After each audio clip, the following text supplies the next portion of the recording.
ओम अज्ञानतिमिरान्धस्य ज्ञानञ्जनशलाकया चक्षुरुन्मिलितमेन तस्मै श्रीगुरुवे नमः। श्रीचैतन्यमनोभीष्टं स्थापितं येन भूतले स्वयं रूपकदा मह्यं ददाति स्वपदान्तिकं वन्देऽहं श्रीगुरुं श्रीयुतपदकमलं श्रीगुरून् वैष्णवाचं श्रीरूपं साग्रजातं सगणरघुनाथान्वितं तं सजीवं साद्वैतं सावधूतं परिजनसहितं कृष्णचैतन्यदेवं श्रीराधाकृष्णपादान् सगणललिता श्रीविशाखान्विताश्च नारायण नित्यानंदम नमस्तुभ्यं प्रेमानंद प्रदायते कलौकल्मस्य नाशाय जानवीपते नमः। नमो महावदन्याय कृष्ण प्रेम प्रदायते कृष्णाय कृष्ण चैतन्य नामिने गौरद्दस नमः। अनर्पित चरिचरात करुणाम तृणो कलौ समर्पित उज्ज्वल रस स्वभक्ति श्रियम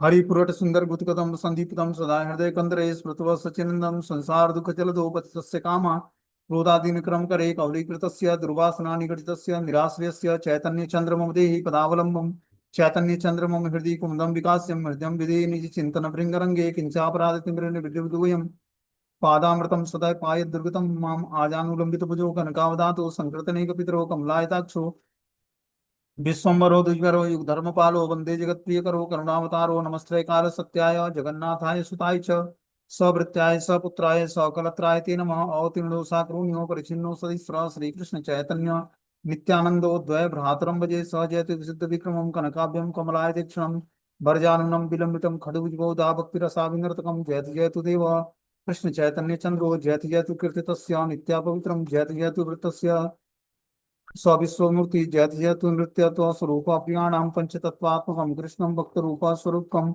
भक्तावतारं भक्ताख्यं नमामि भक्त शक्तिकं। जय श्री कृष्ण चैतन्य प्रभु नित्यानंद श्री अद्वैत गदाधर श्रीवासादि श्री गौर भक्तवृंद। हरे कृष्ण कृष्ण कृष्ण हरे हरे हरे राम राम राम हरे हरे। इसमें आज हम लोग को श्रीमद् चैतन्य भागवत मध्य खंड पंचम अध्याय श्लोक संख्या 121 नंबर पढ़ना है। बोलते हैं सेवा विग्रहेर प्रति अनादर यार विष्णु स्थाने अपराध सर्वथा तहार। सेवा विग्रह के प्रति जिनका आदर अनादर है वे सदा विष्णु के समक्ष अपराधी हैं। सेवा विग्रह के प्रति जिनका अनादर है वे सदा विष्णु के समक्ष अपराधी हैं। इसका मतलब क्या होता है? सेवा विग्रह और सेव्य विग्रह, भगवान कृष्ण सेव्य विग्रह हैं या चैतन्य महाप्रभु सेव्य विग्रह हैं, और सेवा विग्रह कौन है? बलराम जी या नित्यानंद प्रभु हैं। तो जो व्यक्ति भगवान के प्रति तो आदर प्रदर्शित करता है लेकिन सेवा विग्रह मतलब एक सेवक भगवान है, एक सेव्य भगवान है। कृष्ण सेव्य भगवान है और बलराम जी सेवक भगवान है, या नित्यानंद प्रभु सेवक भगवान है तो चैतन्य महाप्रभु सेव्य भगवान है। तो जो व्यक्ति सेव्य भगवान का तो रिस्पेक्ट करता है लेकिन सेवक भगवान का रिस्पेक्ट प्रदान नहीं करता, वो अपराध करता है। बोलते हैं वो सदा ही विष्णु के समक्ष अपराधी होता है। भजनीय वस्तु को सेवा विग्रह कहते हैं। जो भजनीय वस्तु की सेवा करते हैं उनको सेवा विग्रह कहते हैं। स्वयं रूप ब्रजेंद्र नंदन नित्य सेव्य वस्तु हैं। स्वयं प्रकाश बलदेव नित्य सेवक वस्तु हैं। अलंकारिक भाषा में कृष्ण को विषय विग्रह और बलदेव आदि वस्तु को शक्ति समूह को आश्रय विग्रह या सेवक विग्रह कहते हैं।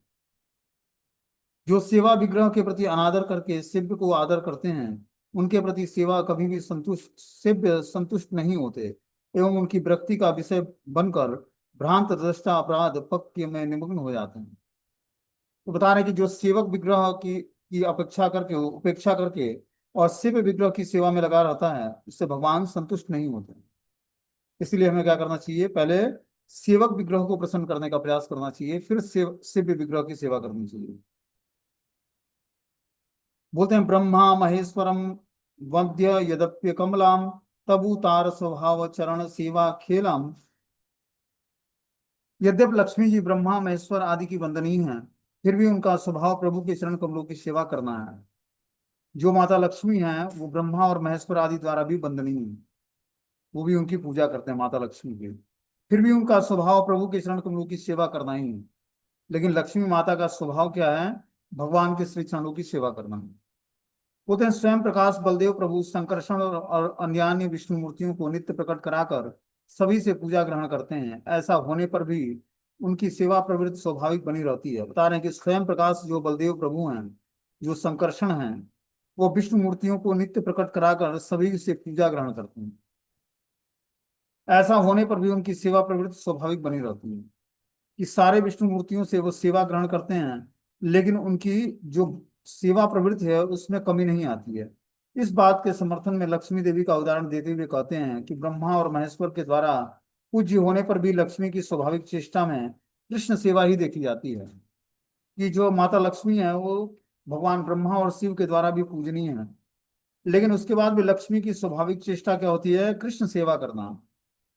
चतुर्मुख तथा महाकाल की वंदनीयता एवं सबकी पूज्या होते हुए भी महालक्ष्मी निरंतर भगवत सेवा करती रहती है। श्री स्वरूपिणी लक्ष्मी देवी का अनुग्रह प्राप्त करने के लिए ब्रह्मादि देवता भी यत्न करते रहते हैं।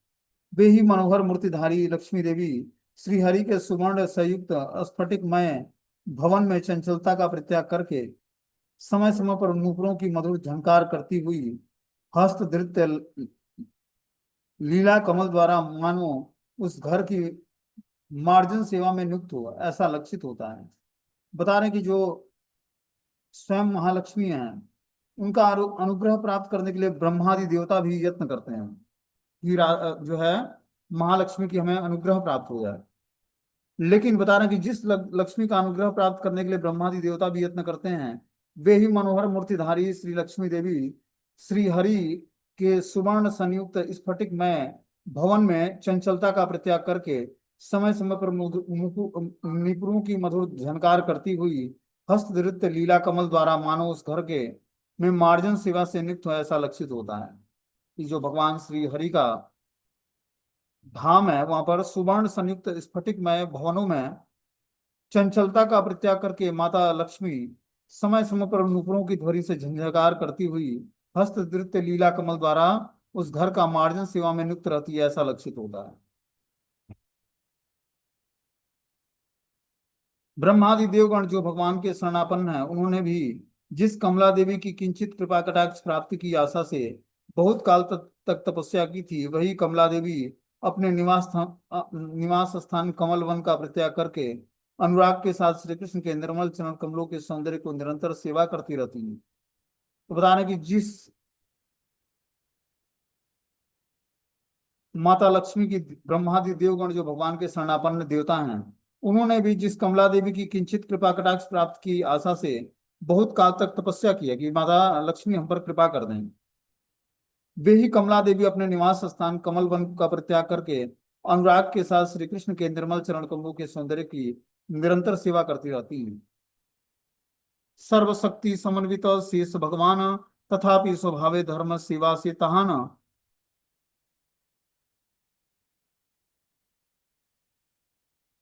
बोलते हैं उसी प्रकार शेष भगवान यद्यपि सर्वशक्ति संपन्न है फिर भी उनका स्वाभाविक धर्म प्रभु की सेवा करना है।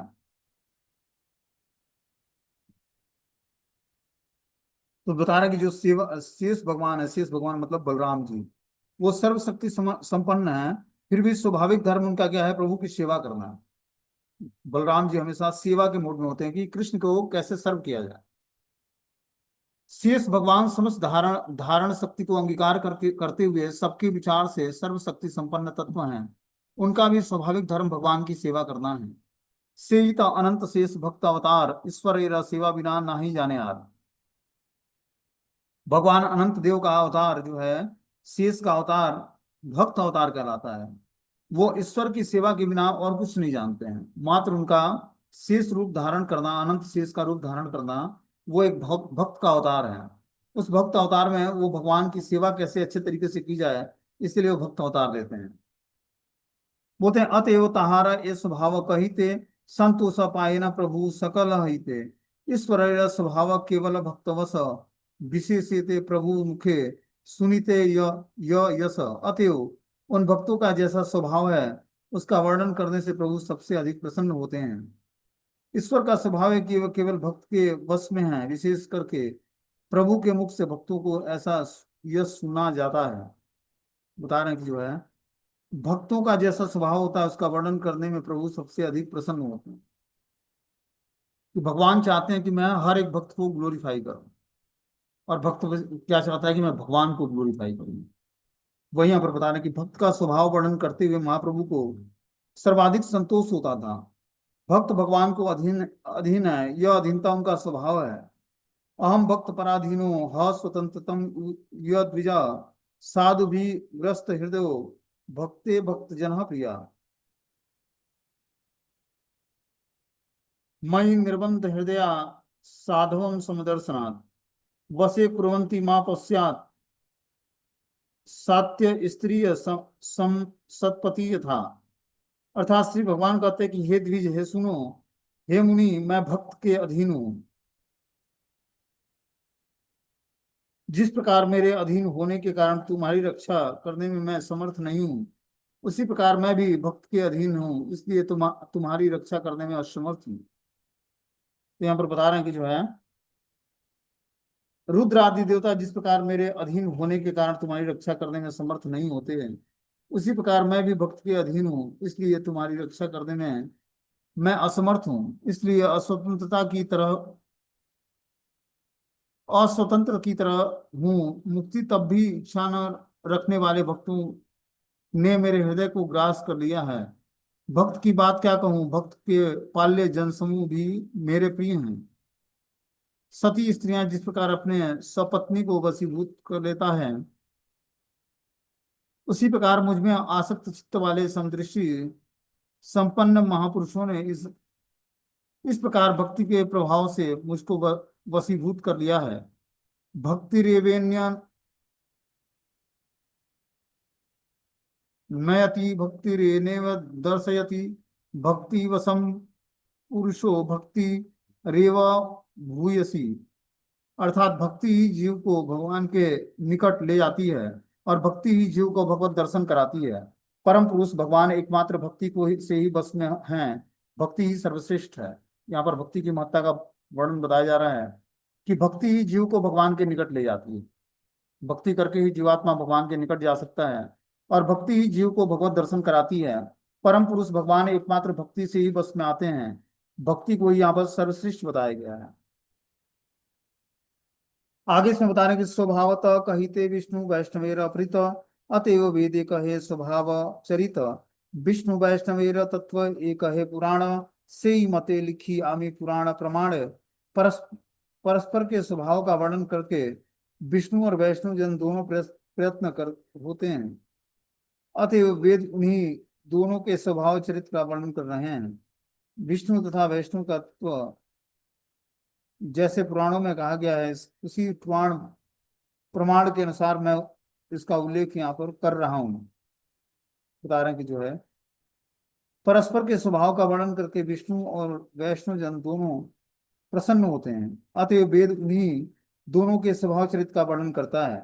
विष्णु तथा वैष्णव का तत्व जैसे पुराणों में कहा गया है, उसी पुराण प्रमाण के अनुसार मैं इसका वर्णन कर रहा हूँ। भगवान के मुख से भक्त का यह सुगान सुनने में में विशेषता विशेषता है कि विष्णु एवं वैष्णव दोनों एक दूसरे के स्वभाव का वर्णन करने में प्रसन्न रहते हैं। इसलिए वेद शास्त्र विष्णु वैष्णव की स्वाभाविक लीला का गान करते हैं।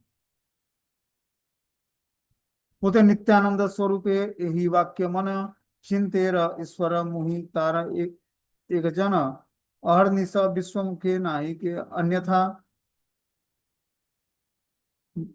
मुहि तार से मोर विश्व सर्वथा चैत्य चैत्य नेर संगे ए मोहारे स्तुति करे से मोहार भृत्य पाइबे के मोरे आपने करिया छिन खड़भुजा और दर्शन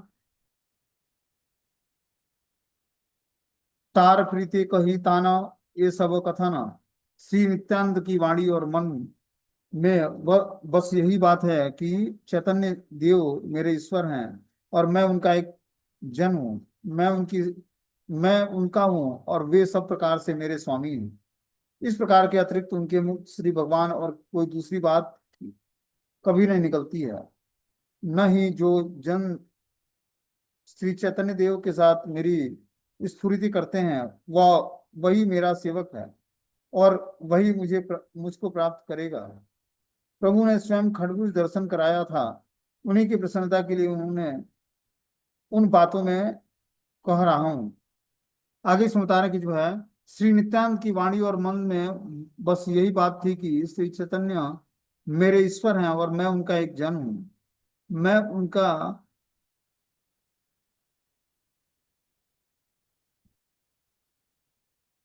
हूँ और वे सब प्रकार से मेरे स्वामी हैं।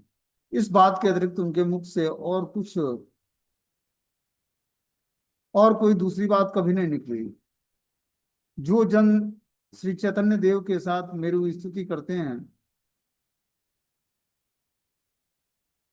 वही मेरे सेवक हैं और वही मुझको प्राप्त करते हैं। प्रभु ने स्वयं खरबूज दर्शन कराया था, उन्हीं को प्रसन्न करने के लिए उन बातों को मैं कह रहा हूँ।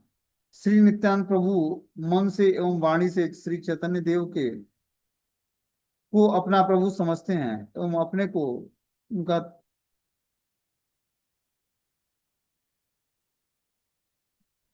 सेवक मानते हैं और वही मुझको प्राप्त कराते हैं।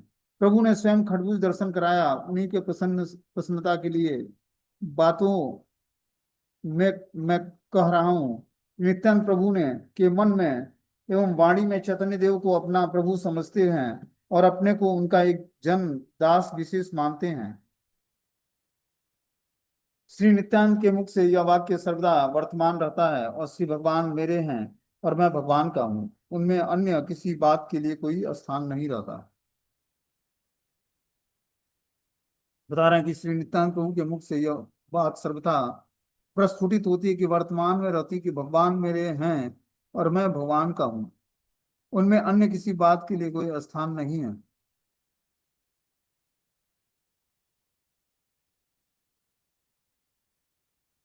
आगे समझा रहा है कि